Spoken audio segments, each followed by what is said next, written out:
Nos vamos hoy hacia la provincia de Santa Fe, más exactamente hacia la localidad de Casilda, para hablar de una actividad agropecuaria que en general no tenemos en cuenta, porque cuando hablamos del agro en general pensamos o de los cereales, o de las oleaginosas, o de la carne.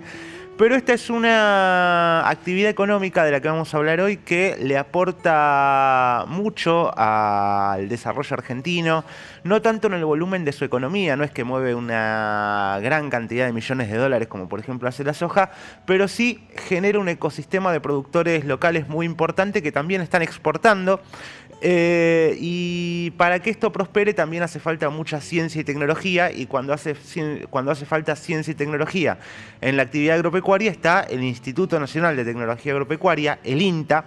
Así que nos vamos a ir hacia el INTA de Casilda, en la provincia de Santa Fe, en el día de hoy, para hablar con uno de sus investigadores, que se llama Ezequiel Bertozzi, sobre esta actividad tan importante que es la apicultura, básicamente la cría de abejas para la producción de miel y sus derivados.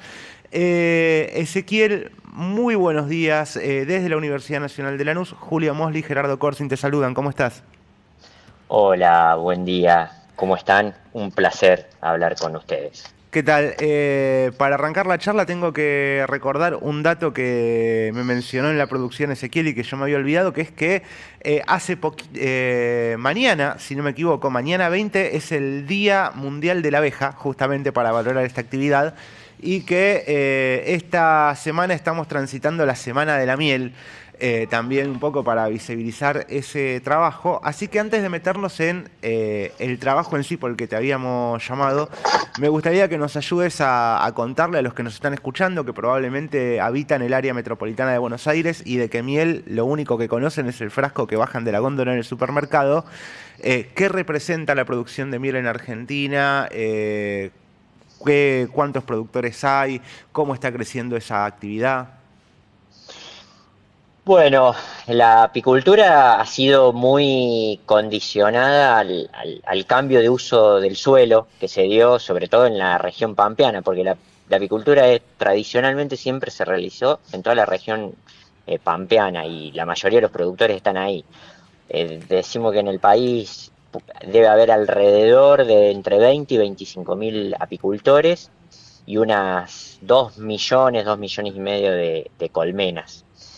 La mayor parte está en la región pampeana, la mayor parte está en provincia de Buenos Aires, Santa Fe está cuarta, digamos, y, y bueno, el cambio de uso de tierra, la agricultura, la pérdida de diversidad ha afectado la productividad de las colmenas. En nuestra región pasó de ser de 60 a 70 kilos por colmena por año a 20 kilos. Y es realizada la gran ventaja, o una de las grandes fortalezas que nosotros decimos es, por un lado, es realizada en su gran mayoría por pequeños productores que viven en las comunidades y que vuelcan todos sus ingresos en, en las pequeñas comunidades. De esa miel que se produce, entre el 90 y el 95% se exporta a granel, no se le agrega mucho valor. Y bueno, y es un gran desafío que se le agregue valor, no solo la miel, sino los otros productos de la colmena. A partir de estos datos que nos contás, se me ocurren varias preguntas. Sí. La primera es esto que le pasó a los productores de miel, que venían produciendo 60, 70 kilos de miel por colmena y cayeron a 20 kilos por colmena a partir del cambio de uso de suelo en la región pampeana. ¿En qué periodo de tiempo pasó? ¿Esto pasó en 100 años, en 20 años, en 40 años? Y por otro lado, lo otro que te quería consultar es si esta situación de que tenemos 25.000 productores con 2 millones de colmenas, que la cuenta me da un promedio de 80 colmenas por productor, es porque al caer tanto la producción aumentaron la cantidad de colmenas, o ese promedio es más o menos lo que puede atender un productor y no le da más el cuero. Buenas preguntas. Y en la década del 90 comienza a disminuir los rindes en la región. Siempre estamos hablando de rindes promedio en las regiones, pero empezó en los 90 con la caída fuertemente de los rindes y además tenemos que tener en cuenta que en los lugares donde se sitúan las colmenas se llaman apiarios, el lugar donde está situado y hay una cantidad de colmenas y eso además se redujo la cantidad de colmenas por apiario. Es decir, ese ambiente donde yo coloco esas colmenas no solamente producen menos, sino que tuve que poner menos colmenas porque no le alcanzaba, el ambiente no era el suficiente para poder producir una cantidad adecuada. Así que eso estamos hablando desde los 90 hasta hace, o sea, ya ahora se ha estabilizado los rindes.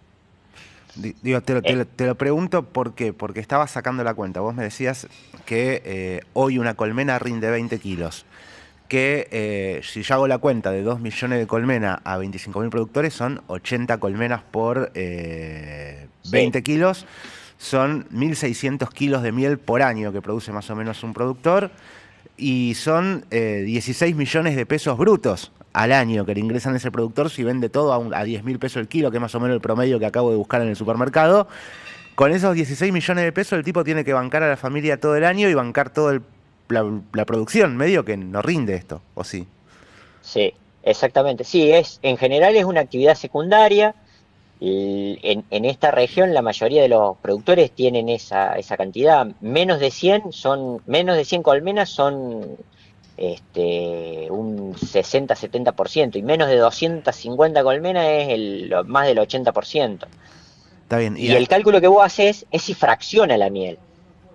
De lo que vende fraccionado, es decir, en tarritos, en envases de 1 kilo, de medio kilo, es un porcentaje muchas veces. El resto va todo a exportación y el precio de esa miel hoy a exportación es de 3.000 pesos el kilo. Con lo cual es un tercio de esto.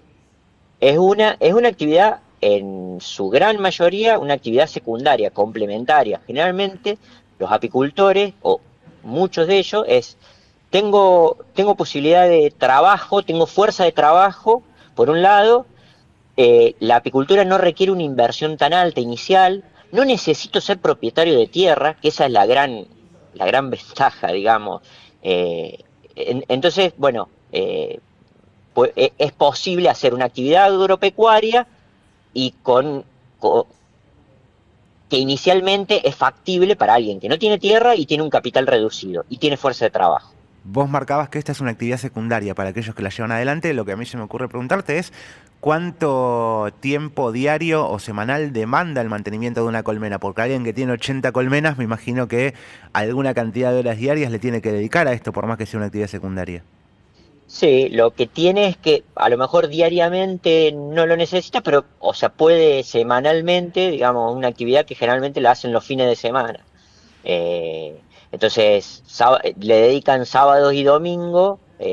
Obviamente que eso depende de la actividad. Esta es una actividad que en esta época del año, cuando empieza el fin de la temporada, en el otoño, el invierno, que ya no tenemos flores, las actividades sobre las colmenas no se realizan y tengo que preparar todos los materiales para el año siguiente. Que son actividades en galpón. Y después sí, en la temporada, cuando tengo que cosechar, por ahí los viajes y el trabajo con las colmenas es más frecuente. Pero es una actividad que la puedo hacerla los fines de semana, por ejemplo, o durante la tarde, después de salir del trabajo, digamos. Obviamente que dependerá de la escala, pero para tener una idea, una persona que trabaja 8 horas por día y que es factible que tenga más o menos 200 colmenas, pueda llegar a manejar solo. Más es imposible. Generalmente esos productores tienen unas 100 colmenas que durante la tarde o los fines de semana pueden manejarlo.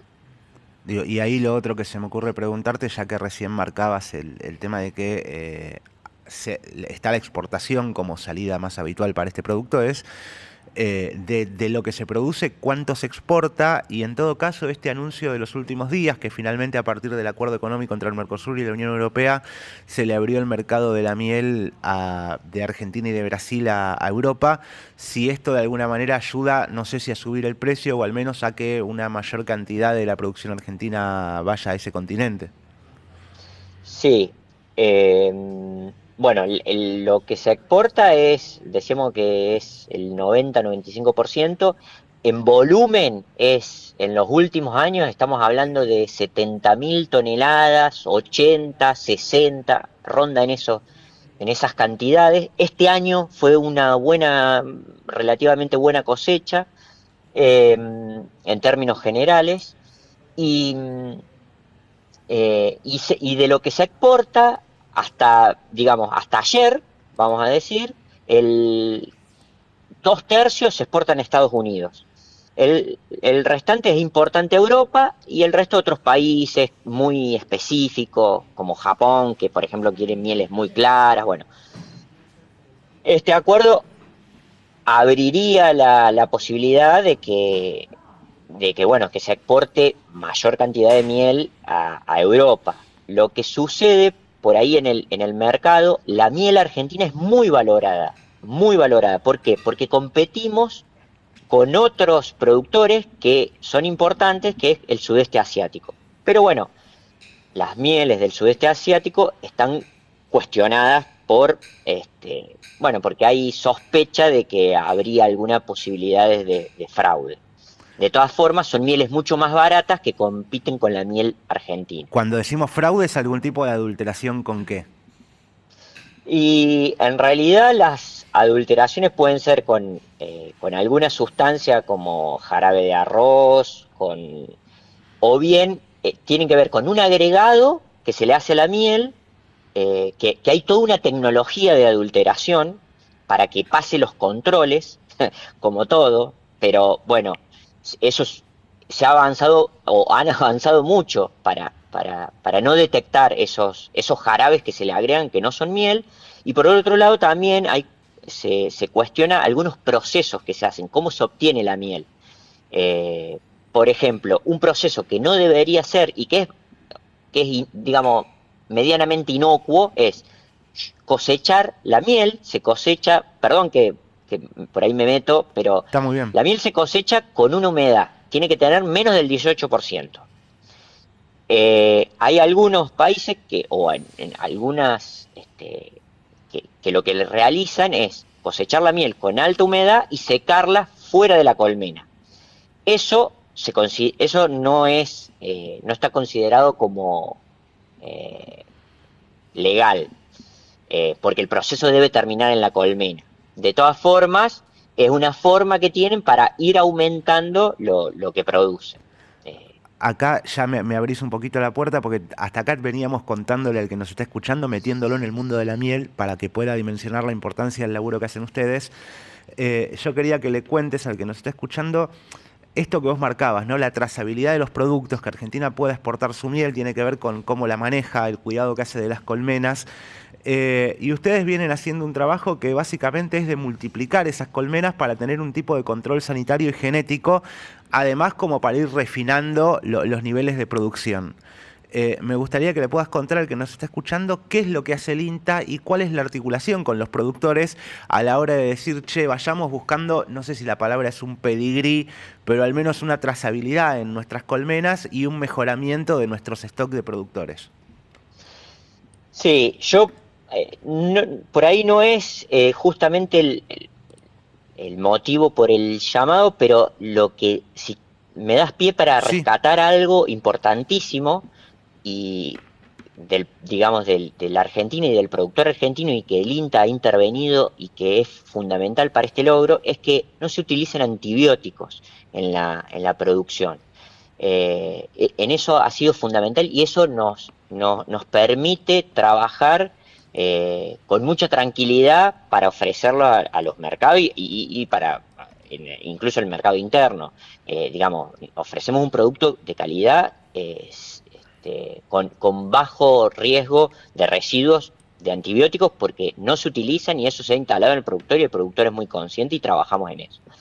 Después, nosotros trabajamos básicamente para que las colmenas que tiene cada productor, él vaya estabilizando su genética, y tenga un control sobre lo genético, sobre lo sanitario, a partir de que crezca multiplicando sus propias colmenas. Esto, como sucede en todas las otras actividades ganaderas, siempre si yo planifico y multiplico el material genético que yo tengo cierto control. Después seguramente voy a ingresar genética, voy a ir mejorando. Pero yo puedo con mis colmenas planificar. ¿Qué sucede? En muchos apicultores, sobre todo pequeños, como es la característica que tenemos en Argentina, crecen con las colmenas utilizando enjambres que cazan, que extraen del ambiente, y es la forma de crecer. Y eso los expone a riesgos sanitarios y también en el tema genético, que muchas veces esos enjambres son agresivos, tenemos una serie de problemas. Entonces, nuestra recomendación y nuestro trabajo es de trabajar en multiplicar nuestras propias colmenas, planificar y así tener un estatus sanitario y genético conocido, y a partir de esa propuesta nosotros podemos ir creciendo en colmenas de forma planificada. Ezequiel, ¿cómo estás? Acá Gerardo Corsin te saluda. Dos preguntas te hago. Por un lado, ¿cuál es el rol de la abeja reina y qué necesita una abeja para transformarse en reina o nace reina? Contanos un poco acerca de esto. Y por otro lado, quizás más concreto para los consumidores, por así decirlo, ¿cuán fácil o difícil es identificar una miel adulterada, por ejemplo, en una góndola del supermercado? Porque además es un producto que se vende en diferentes lugares, ¿no? En dietéticas, en supermercados, a veces en carnicerías, en diferentes lugares. ¿Qué tal, Gerardo? Mucho gusto. Me preguntabas, perdón... Primero por la abeja reina. Bien. En realidad, en las colmenas tenemos la reina que pone huevos. Ajá. Y de esos huevos, por ejemplo, para suplantar esa reina, de un huevo fecundado nacen todas las obreras, pero si se le cambia la alimentación a ese huevo fecundado, en vez de nacer obrera, nace reina. En vez de darle un poquito de jalea real y mucha miel y polen, se le da solamente jalea real y a partir de ese huevo va a nacer una nueva reina. Es decir, el cambio es alimenticio para que sea abeja obrera, la cual es una hembra infértil, mucho más chica, vive menos y va a realizar otras tareas, o una reina que en vez de vivir 45 días como una obrera, va a vivir 2 años o un poco más. Y va a ser muy prolífica, ovulando y bueno, y cumpliendo un rol totalmente diferente que la obrera. Ajá. Y respecto a las mieles, es un desafío. Primero, si uno consume una miel, un producto que está habilitado y que en su rótulo, ver el rótulo, muchas veces hay en la confusión, si no es miel, tiene que decir jarabe con miel. Claro. Si dice miel, es solamente miel, no puede tener otro ingrediente, es miel. Por eso muchas veces se habla miel pura. ¿Es miel o no es miel? Si tiene un agregado, es un jarabe con algún agregado de miel. Eso sería muy importante. Muchas veces uno ve diferentes precios y leer en la etiqueta. Pensaba mientras, Ezequiel, sí. Pensaba mientras te escuchaba en el delicado equilibrio medioambiental en el que vivimos y cómo esta actividad en particular, la apicultura, se ve muy afectada. Cuando uno dice que en los últimos 25, 30 años cayó de 80 kilos a 20 kilos la producción de miel en la región pampeana, uno puede asociarlo directamente con los grandes monocultivos que le reducen el alimento a las abejas o con el uso de agroquímicos que por ahí les limitan su posibilidad de desarrollo en algunos territorios. Ahora, pensaba también en otros factores que por ahí no están en la órbita y que pueden afectar a la actividad. Se me ocurrió un ejemplo muy concreto. Hoy Argentina está pudiendo exportar el 90% de su producción de miel, entre otras cosas por el trabajo que vos marcabas que hacen para cuidar la sanidad de las abejas.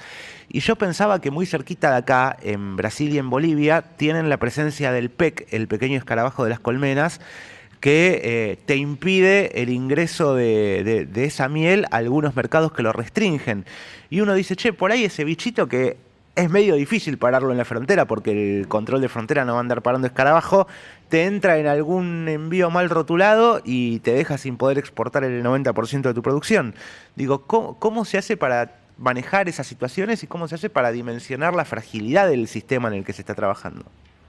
Sí, muy buena pregunta. Es difícil, pero sí, hace ya varios años que tenemos este riesgo latente del pequeño escarabajo de la colmena, más allá de las deportaciones, el daño productivo que puede llegar a causar y y si entra en el país, bueno, es posible que tengamos que cambiar muchas prácticas, afinar otras, el impacto sería grande. Desde INTA, bueno, trabajamos con apiarios, centinelas, monitoreando la entrada del pequeño escarabajo, que por suerte no, no se ha detectado en el país, pero bueno, es un verdadero riesgo latente que tenemos. En sí, el principal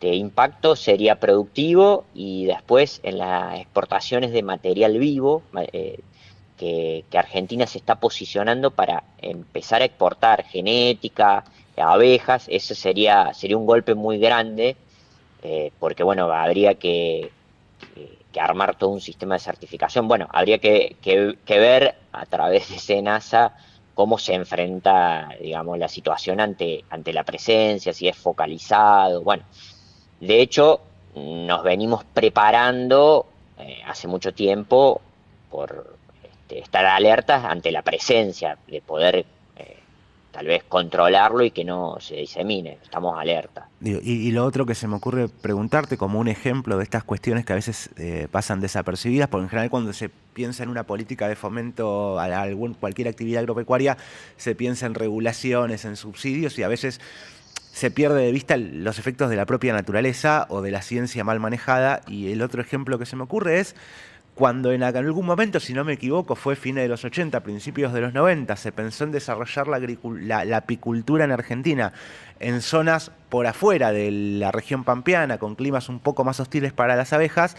A alguien se le ocurrió, che, traigamos abejas africanas que toleran mejor algunos otros climas, y se produjo un fenómeno de africanización de abejas que en algunos lugares como Bariloche o el norte de la Patagonia produce enjambres que incluso en algunas situaciones son peligrosas para las personas y ahora ya son imposibles de erradicar. Digo, si alguno se está enterando de esta situación en esta conversación, ¿qué hay que contar acerca de lo que se aprendió de esa experiencia y cómo se hace para evitar que se repitan situaciones así? Sí, el tema de la africanización es porque hay unas razas que de origen, como sabemos, la Apis mellifera no es autóctona. Bueno, y hay unas razas que son africanas, que la trajeron científicos brasileros justamente para mejorar debido a su rusticidad y, digamos, ciertas características que querían aprovechar. Tuvieron escapes de estas abejas y lo que se fue generando es la africanización de las abejas. Se fue expandiendo. De hecho, hoy México, su principal problema es la africanización, porque son difíciles de manejar, porque, bueno, más allá de los riesgos a las personas, le produce pérdidas económicas en la apicultura. En nuestro país hay varios estudios, tenemos genetistas de INTA que han trabajado con el tema viendo cuál es el grado de africanización. Lo que se ve es que en general no traspasan, digamos, las zonas subtropicales, digamos, las zonas frías. Esa africanización no aparece, pero estamos ante el cambio climático y cada vez las fronteras se corren más. En el norte del país es un problema la africanización y bueno, sinceramente es, digamos, eh, produce grandes pérdidas. En general, en nuestra zona, pampeana, digamos, provincia de Buenos Aires, sur de la provincia de Santa Fe, Córdoba, podemos tener abejas que tienen cierta, nosotros no decimos agresivas, sino defensivas, que son muy defensivas, pero prácticamente no hay africanización.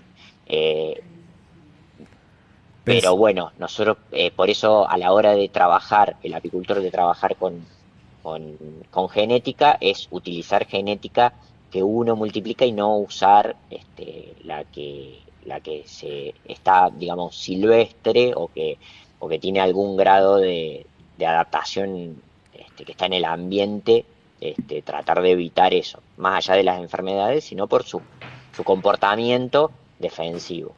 Te ponía esos dos ejemplos, el del pequeño escarabajo de las colmenas y el de las abejas africanizadas, justamente para poner en valor el trabajo que está haciendo el INTA a la hora de vincularse con los productores y tratar de mantener una genética ordenada que además le dé una trazabilidad y unos mejores estándares de calidad al producto. Y la verdad es que se nos fue la charla y yo no quería dejar de preguntarte porque venimos de 2 años en Argentina donde se ha discutido mucho el rol de nuestro sistema científico-tecnológico universitario, se ha discutido el rol de organismos como el INTI o como el INTA.